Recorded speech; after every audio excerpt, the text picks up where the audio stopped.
I will keep time as you ordered. Kwanza kabisa ningependa kuleta rambirambi kwa familia ya Waziri James Opiyo Wandayi ambaye ni rafiki yangu, alikuwa kiongozi yangu ya bunge pia, nilichukua ofisi kwake, na familia wote kwa ujumla nasema poleni sana. Mungu awafariji, Mungu aweke ndugu yetu palipema. Poleni sana kwa kupoteza ndugu ambaye alikuwa ndugu yake rafiki yetu Waziri Wandayi. Askofu, vile umesema nitachukua muda chache sana, na sitaongea juu ya mambo ambayo watu wameongea. Nitasema ingine mpya hata kama sikukuwa. Na askofu, kwa ruhusa yako, ile mpya nataka kusema yangu ni ya kwamba nataka nchi yetu kuwe na usalama. Nataka watu wapendane na wanataka watu wakae kwa amani. Lakini vile unavyojua askofu, jana tulikuwa na uchaguzi ndogo hapa Kenya ambayo ilifanyika. Sidhani kama mtu aliongea juu yake. Na walishaongea kuhusu. Ilifanyika kwa amani, ilifanyika kwa upendo, ilifanyika kwa amani. Lakini mimi nilikuwa nataka kusema kwa hii kipindi ambaye tumekaa kwa parliament, hii uchaguzi ambaye ilifanyika jana haikuwa ya kwanza. Tulipoteza wabunge karibu 4 ama 5. Na by elections wengine walikuwa nullified kwa kotini. Na zote zilifanyika kwa amani.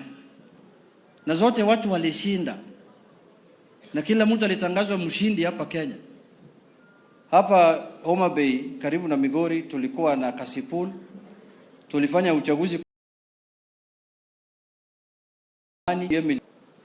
huko Mbeere, kulikuwa na uchaguzi. Sijui kitu gani ilifanyika kwa amani. Chama ya UDA pia ilishinda. Sasa hata kama tunasherekea, tusherekee kwa amani. Kwa sababu sisi pia tulisherekea kwa amani wakati yetu. Hapa Ugunja pia tulikuwa na uchaguzi. Hata nimesahau. Hapa Ugunja tulikuwa na uchaguzi na chama yangu ODM pia ilishinda. Na tumefanya kwa amani. Sasa mimi nataka kuambia nikiwa hapa Ugunja, wale wanasherekea, tafadhali na wakumbusha msherekee kwa amani, na mjue ya kwamba Kenya sio Olkalau peke yake. Kenya ni kubwa. Hii uchaguzi inakuja ya 2027, watu wanachaguliwa Kenya mzima. Usifikiri inachaguliwa kwa kijiji yako peke yake. Sasa wewe unapiga kelele, unafikiri uchaguzi ya rais inapigwa kwa kijiji moja. Uchaguzi ya rais inapigwa kwa kijiji yote, na watu wa Kenya yote watashirikiana. Jambo la mwisho askofu, party leader wangu iko hapa, Dr. Oburu Oginga. Na party leader ni moja, hakuna party leader 2 ama 3, hakuna duplicate. Party leader ni Dr. Oburu Oginga na chama ni chama ya ODM. Na yeye ndio atatuelekeza kama kiongozi wetu, kama party leader wetu. Yeye ndio atatuelekeza njia ambayo tutafuata saa hii na wakati ya uchaguzi. Na mimi naomba tusidharau Dr. Oburu. Tupatie Dr. Oburu heshima yake. Kwa sababu yeye is the most senior politician in parliament today. Yeye ndio anafanya term ya 7. Sisi wote kama vijana tunaomba Mungu atufikishe hiyo umri yake, na hatujui kama Mungu atatufikisha. Hii ni baraka kubwa sana ambayo Mungu ametupatia. Na kuna wengine wanataka wakue kama kiongozi wetu ambaye alituacha baba Raila Omolo Odinga kwa muda ya mwezi 2, mwezi 3. Huwezi kuwa Raila kwa mwezi 3 jameni. Raila amehangaikia wa Kenya miaka karibu 40. Raila alikuwa amefungwa miaka 9. Wewe hata hujakaa jela mwezi 3. Na unataka sasa kuwa kama Raila hapa Kenya.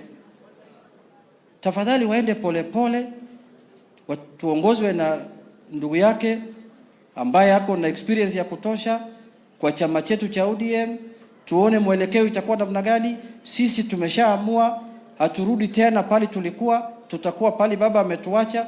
tutakuwa ndani ya broad based government, na 2027 Mungu akikubali tutaungana na President William Ruto, tutengeneza serikali.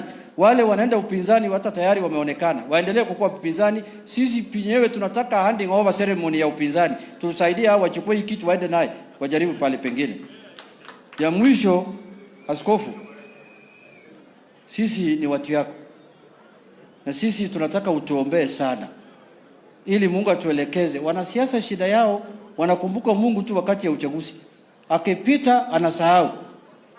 Lakini sasa nyinyi pia kuna wengine wanapiga sisi viboko kali. Sitaki kuongea hapo sasa, tuache tu hapo. Nimeshaongea na askofu, ataona vile atafanya. Asanteni sana, Mungu awabariki. Nataka kualika speaker akuje asalimie nyinyi.